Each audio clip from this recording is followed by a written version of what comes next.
Okay, very few established businesses enjoy seismic change, particularly, I guess, in the financial industries.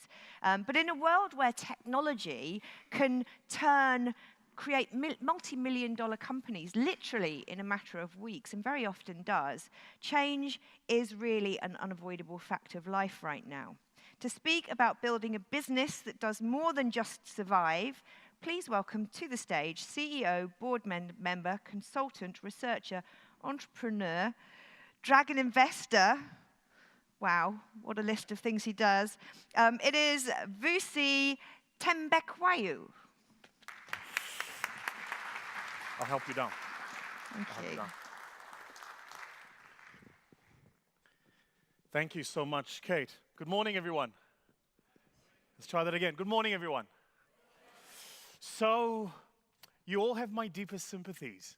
I come from your world. I trained in finance. I spent 6 years of my life training in finance. Then I worked in private equity for my sins, and then investment banking.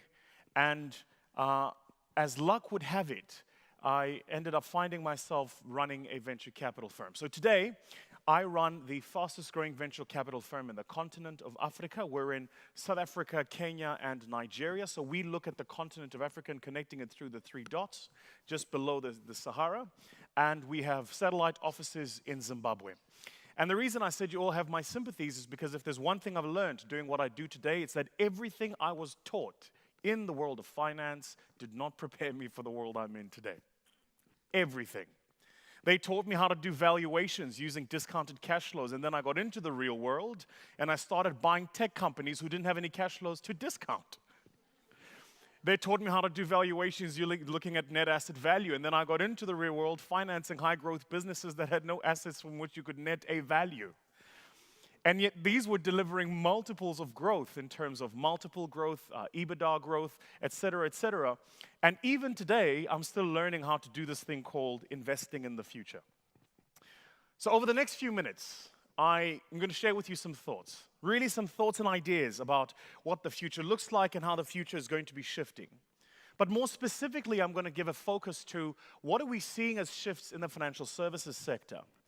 And how do we know that these shifts are transpiring? It's equally important for you and I to obsess over not only these shifts as they occur, but also to obsess over what these shifts mean. I'm going to focus on 3 things: the way we pay, the way we bank, and the way we insure. Really the 3 fundamental values or underlying principles of what we use money to do. If you're like me, you have a wallet right now, and in your wallet you have a series of plastic. And that series of plastic is your data connected to this thing called an account. In it, hopefully, some money. We hope yours, but we're not sure. But as you use this thing called money, in effect what you do is you go into the real world, and for the commodity that you buy, you exchange this thing called money.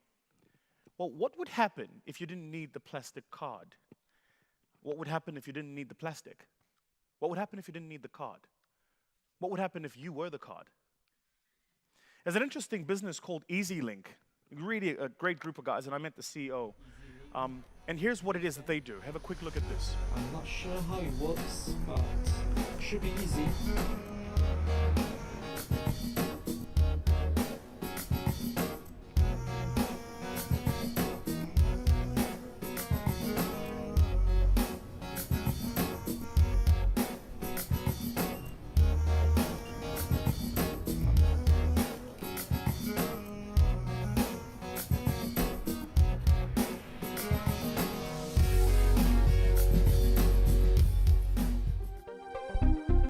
So what EasyLink has done is very interesting. They've connected the entire payment gateway system to a wearable device. On the specific one you've just watched, it's on a wearable piece of Fitbit device. The second iteration of this is they connected the payment system to voice recognition.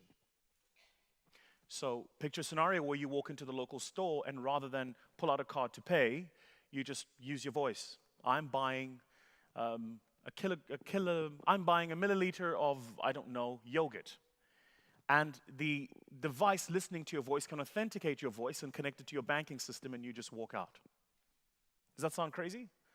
Well, I don't know. You go to an Amazon Go store, and I have, You go to an Amazon Go store and you can buy, take a device, and just walk out.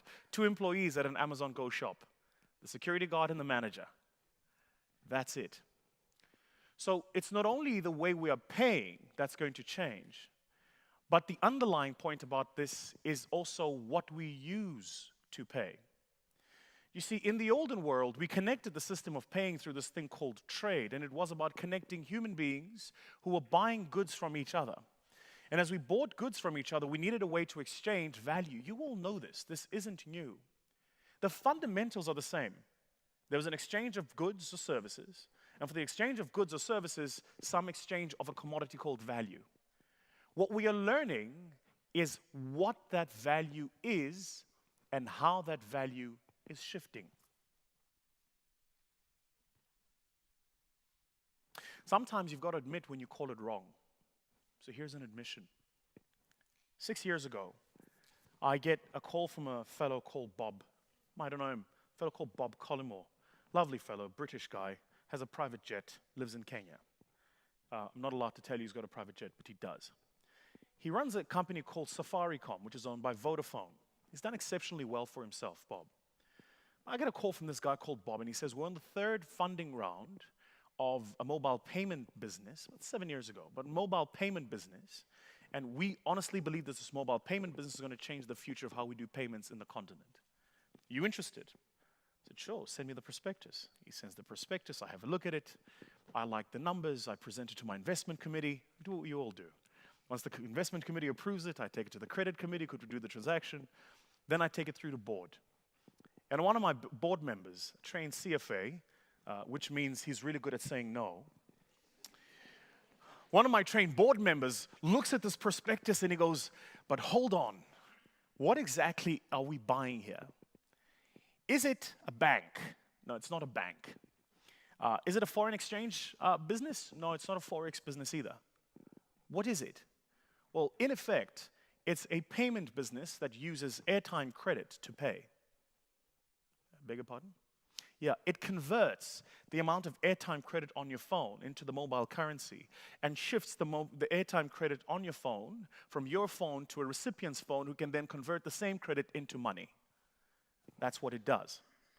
It uses as the storer of value the mobile currency, not necessarily money. Well, here's the question. What is the value of a megabit of data? Depends on where you are. In more developed nations, the value of a megabit of data is far lower at a marginal cost level than the cost of a megabit of data in emerging economies. So the cost of a megabit of data is connected not only to the proliferation of internet communication and telephony, but more importantly to the utility of the megabit of data. Yeah? I know. And so when I realized this, I said to my board members exactly what you're all thinking. Fuck. What do you do now? Well, I don't know, but I do know that if we don't participate and if we don't get in, if we're not part of the revolution, we're going to miss out. So I called it wrong. I presented this to the board, and the board said to me, no, it wouldn't work. It's exactly like this thing's coming up called cryptocurrencies. Yeah? This is 7 years ago. You know, we've heard about this thing called Bitcoin. It ain't going to work. There's no money in it. Don't do it. So we didn't do the deal. At the time, I have to tell you, the enterprise value of the company we were looking at buying into, I'll dollarize it, the enterprise value was just over $3 million US. Today, that enterprise value is sitting north of 70 million US dollars. In my industry, we call that a unicorn. If I'd have bought it, I could have done 40 other deals and lost money, and it would still pay for the 40 deals and earned me some. But the challenge here was I used my old training about how the world works and what industries look like to connect to the new world. And it's about learning and realizing that often the training we've received, whilst relevant, actually doesn't prepare us for the world we're moving into. It doesn't prepare us for what that world promises us. It doesn't prepare us for what the future looks like. So what does the future look like? Well, it depends. The first question is, what is the future?